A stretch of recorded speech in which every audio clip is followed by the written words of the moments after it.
Desde hace más de una década, Rusia le ha declarado la guerra a la ciencia.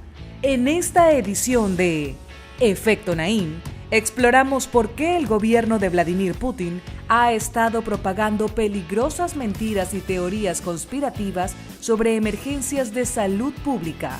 Además, un respetado economista nos cuenta todo lo que debemos saber sobre la actual crisis económica más allá de los titulares. Y le revelamos los fascinantes métodos de votación que usan los animales. Esto y más a continuación.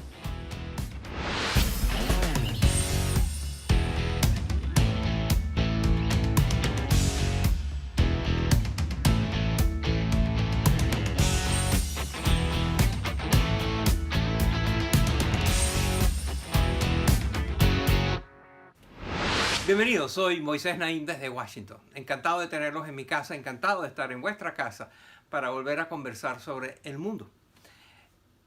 Hoy les voy a hablar de desinformación. Esa es una palabra rusa que significa desinformación y fue acuñada por Stalin, el dictador ruso, para comunicar la idea de una unidad que él quería crear en sus servicios secretos que se ocupara de la propaganda, pero también de la desinformación. Esto que parecía tan remoto, desinformación, en el principios del siglo XX, ahora resulta que es algo cotidiano en el mundo del siglo XXI. La desinformación, lo que se ha dado también en llamar la posverdad. Y lo tenemos muy presentes. 17 agencias de inteligencia de los Estados Unidos llegaron al acuerdo y concluyeron que todos los datos de inteligencia que tenían indicaban que Vladimir Putin y Rusia, de estos tiempos, interfirieron en las elecciones presidenciales de los Estados Unidos del año 2016 y recientemente varios de los expertos del gobierno americano han confirmado que esa campaña sigue. Pero un área muy concreta a la que ellos están atacando, porque es en múltiples facetas, es el de la ciencia. Están creando todo tipo de descubrimientos científicos que no lo son, pero que contribuyen a confundir la naturaleza del debate científico. Y la desinformación siempre tiene efectos malévolos, siempre tiene efectos negativos, pero nunca como cuando tiene que ver con la salud. Pero ¿por qué? ¿Qué está buscando? ¿Por qué le interesa al Kremlin? ¿Cuál es el objetivo final que están buscando al crear toda esta confusión? Estos y otros temas muy álgidos en el reportaje que les presentamos a continuación. En 2014, países como Sierra Leona, Liberia y Guinea se enfrentaron al brote de ébola más grande de la historia. Los científicos han encontrado evidencia contundente que vincula el origen de la epidemia al contagio con animales salvajes como los murciélagos. Aún así, el medio estatal ruso Russia Today difundió noticias falsas que alegaban que el virus era un arma biológica creada por el gobierno estadounidense. Según un reporte del diario The New York Times, esta teoría conspirativa fue amplificada en redes sociales como Twitter por cuentas automatizadas y trolls ubicados en Rusia. Su alcance fue tal que figuras como el cantante Chris Brown compartieron esta idea errónea a sus 13 millones de seguidores. Los rusos llevan al menos una década desinformando sobre temas relacionados a la salud pública. En 2009, por ejemplo, durante el brote de gripe porcina que tuvo lugar en México, Russia Today afirmó en varias historias que el virus había sido fabricado en los Estados Unidos para iniciar una guerra bacteriológica global. Pero ¿por qué Rusia le ha declarado la guerra a la ciencia? El profesor Frank Mora nos contó que forma parte de una estrategia que este país lleva empleando desde los años de la Unión Soviética. Lo están haciendo mucho más efectivo en este momento porque a través de los medios sociales puede abarcar o puede llegar a muchas más personas. Pero esto es parte de lo que era la tradición, los métodos, las herramientas de la KGB y ahora ha formado parte realmente de lo que es la estrategia de Vladimir Putin en su enfrentamiento contra el Occidente. Uno de los objetivos de Rusia es alimentar la desconfianza de los ciudadanos hacia las instituciones democráticas y los expertos occidentales. Por eso han explotado el sentimiento antivacunas que existe en algunos círculos en Estados Unidos o Europa. el Dr. David Broniatowski descubrió que trolls y robots rusos juegan un papel importante en la promoción de contenido contra las vacunas en Twitter, a menudo entrelazando este debate con temas de desconfianza en el gobierno. Si estudiamos las redes sociales, estos tweets dan la impresión de que hay un gran número de personas que se oponen a la vacunación, cuando la data demuestra lo contrario. Esto genera dudas entre los usuarios alrededor de un tema sobre el cual hay consenso científico. Las vacunas son seguras y efectivas en prevenir enfermedades, y cuando se comienza a cuestionar ese consenso, puede que la gente deje de vacunar a sus hijos y eso aumenta dramáticamente las posibilidades de un brote o una epidemia. Más recientemente, el movimiento online contra las vacunas ha impulsado la propagación de teorías conspirativas sobre el origen del COVID-19. Una de las más populares alega que el coronavirus no existe y que lo que realmente está enfermando a la gente son las torres de tecnología 5G instaladas alrededor del mundo. Autoridades en diferentes países, académicos e investigadores han publicado reportes vinculando esa y otras teorías conspirativas sobre el COVID-19 a campañas de desinformación automatizadas con orígenes en Rusia. América Latina también ha sido blanco de estos esfuerzos. La Unión Europea documentó que entre los miles de medios digitales consultados en la región durante la pandemia, Russia Today ocupa el puesto número 12. Esta estrategia tiene su costo, tiene su riesgo, pero hasta ahora el riesgo ha sido bastante bajo y los beneficios por ahora han sido bastante positivos para Rusia. Rusia en realidad es una fracción de lo que era antes. Es una economía que depende de petróleo y en este momento el precio del petróleo está en el piso. Entonces, de una manera convencional, económica, ellos no pueden competir. Entonces, la única herramienta realmente que les queda para crear esferas de influencia, para debilitar el orden occidental, es esta herramienta. Y la van a utilizar. Mucha atención han recibido los esfuerzos rusos por diseminar información falsa en el ámbito político, ya sea en las elecciones presidenciales estadounidenses de 2016 o en el referendo catalán de 2017. Sin embargo, estas campañas contra la ciencia y la salud tienen repercusiones que van más allá del juego geopolítico. Le pueden costar la vida a miles de personas alrededor del mundo. Es muy grave que estemos viviendo en esta época en la cual haya esfuerzos deliberados de superpotencias que están comprometidas a confundirnos. Y sobre todo en una área tan delicada como la salud. Vamos a seguir atendiendo este tema y viendo este tema y trayéndoles información sobre esto para que al menos desde aquí no haya desinformación.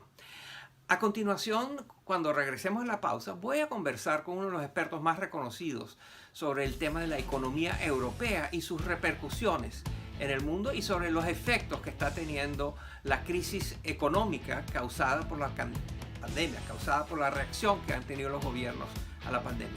Al regresar.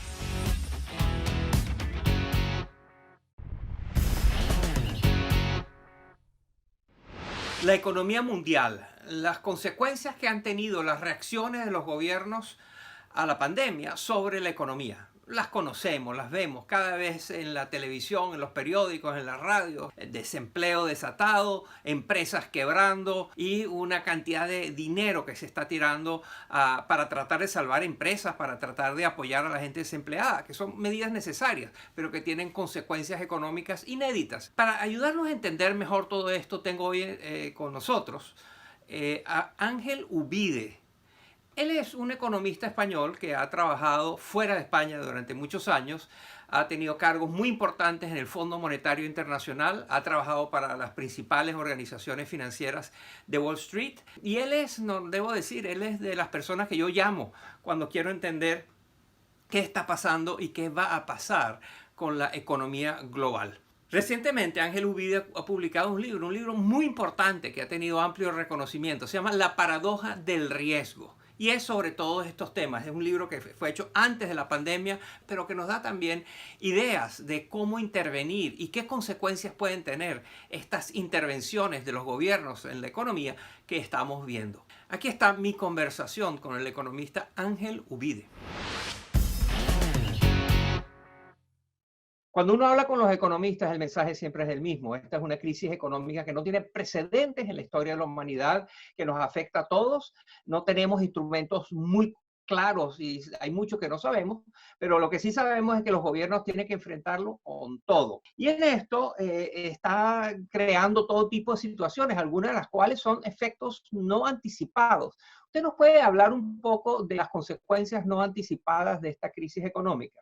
Yo creo que, por ejemplo, va a haber cambios en la manera en que nos comportamos que van a ser bastante persistentes. Por ejemplo, el concepto de la educación a través del ordenador. Son cambios estructurales que estamos descubriendo, en cierta manera, que son positivos. Por ejemplo, podemos trabajar en parte desde casa sin tener que pasar 1 hora al día yendo a la oficina y volviendo. Cosas de ese estilo yo creo que van a ser cambios permanentes y que no nos estamos dando cuenta todavía de que lo serán.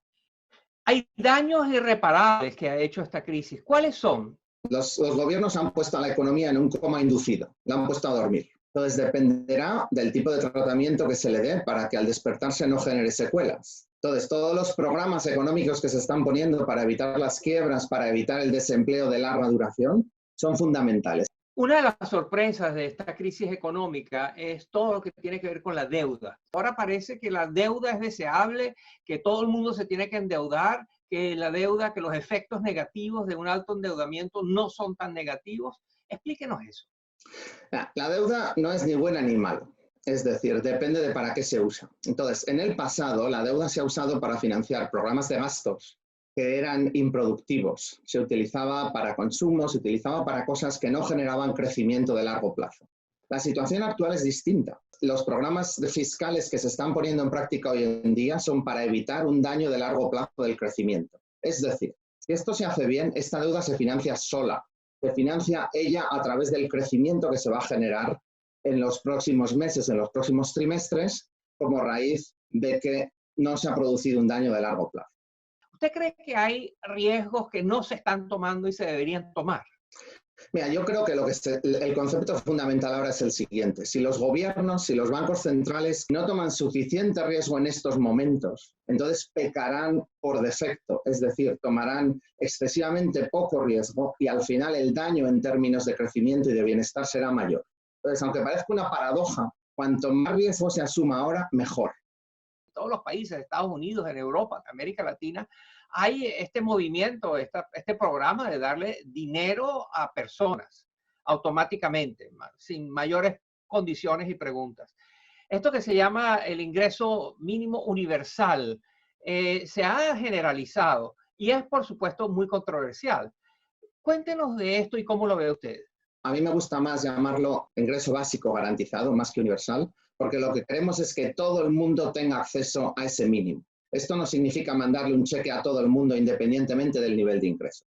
Ahora bien, ¿por qué hemos avanzado hasta este punto? Porque yo creo que la investigación económica lo que nos muestra es que hay un mínimo por debajo del cual los trabajadores, los ciudadanos, empiezan a comportarse de manera, digamos, contra sus propios intereses. Si tú no tienes garantizado el ingreso para poder comer, para poder satisfacer las necesidades básicas, acabas cometiendo errores en la vida, por decirlo así.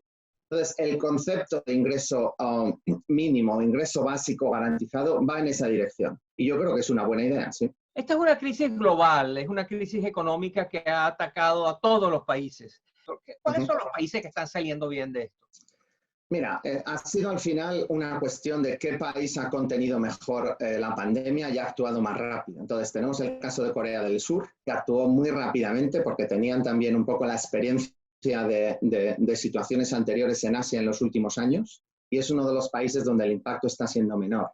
Tienes, por otro lado, países como Suecia, que han decidido tener digamos, una estrategia un poco más relajada desde el punto de vista del cierre de actividades y demás, pero que no está consiguiendo que el impacto sobre la economía sea menor. Lo que sí que se está viendo es la importancia de tener un sistema de protección social sólido. Entonces, comparando, por ejemplo, el nivel de desempleo en Estados Unidos con el nivel de desempleo en Europa, lo que estamos viendo es que el nivel de desempleo en Europa ha aumentado menos.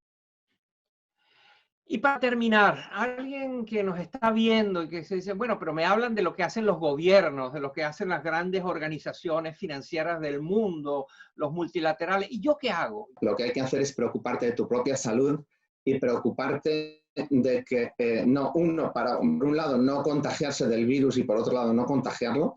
Y luego tener una expectativa, digamos, económica y vital de que esto va a ser un periodo duro que durará todavía unos meses, pero que a mitad del año que viene esto va a estar resuelto de una manera o de otra. Ángel Uvide, un economista muy respetado, ha estado en la palestra durante mucho tiempo, ha manejado crisis internacionales muy graves desde diferentes posiciones y es siempre un placer oírlo y seguir sus consejos. Muchas gracias por estar con nosotros, Ángel. Gracias a vosotros, Moisés. Eventos inesperados, eventos inéditos, eventos que esperamos que ocurran pero que no terminan de ocurrir. Toda esta complejidad no es solo política, económica, es también intelectual. Necesitamos entender mejor cómo pensar acerca de lo que está sucediendo con la economía mundial. Y Ángel Uvide nos ha dado unas claves muy interesantes. Al regresar a la pausa, en nuestra sección de genios memorables, vamos a seleccionar una, les vamos a traer una, que es el gobierno de un país a quien vamos a coronar como el tonto de la semana. No se vayan.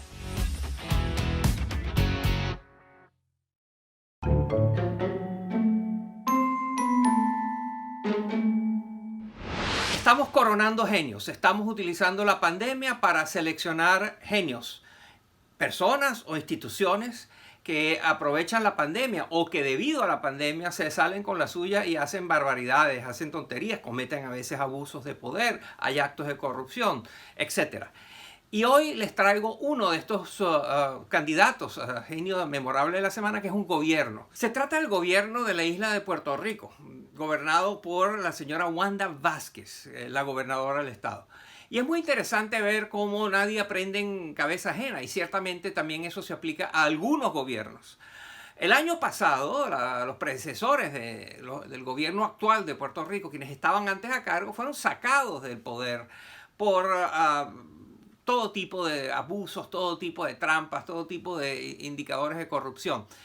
Y ahora es de aquí que su gobierno, el gobierno que vino después, simplemente no aprendió de eso y está haciendo cosas muy parecidas.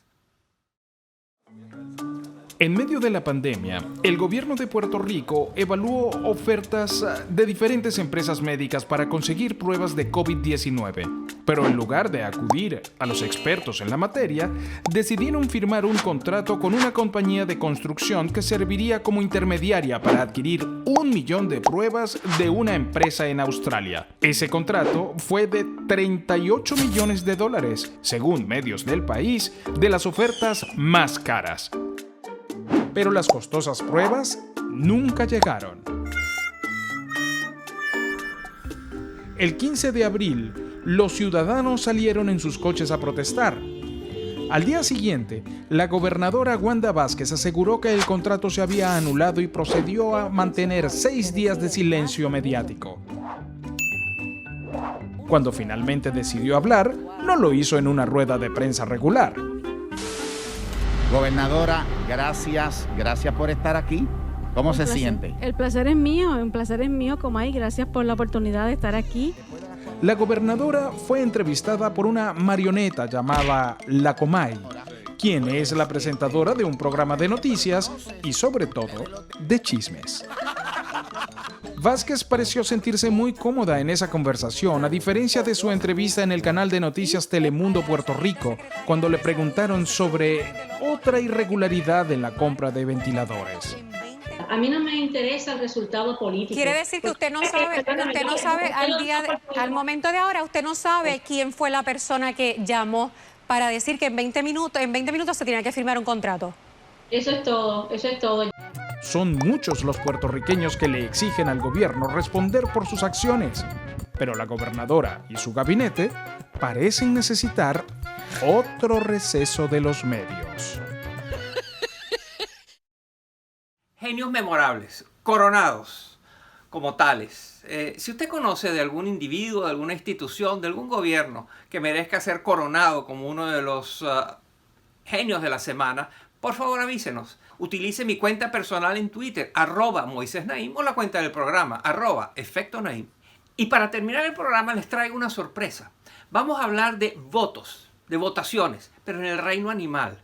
Y es que resulta que los científicos han determinado que en ciertos grupos de animales hay unas maneras que ellos utilizan para votar, es decir, para encontrar consenso.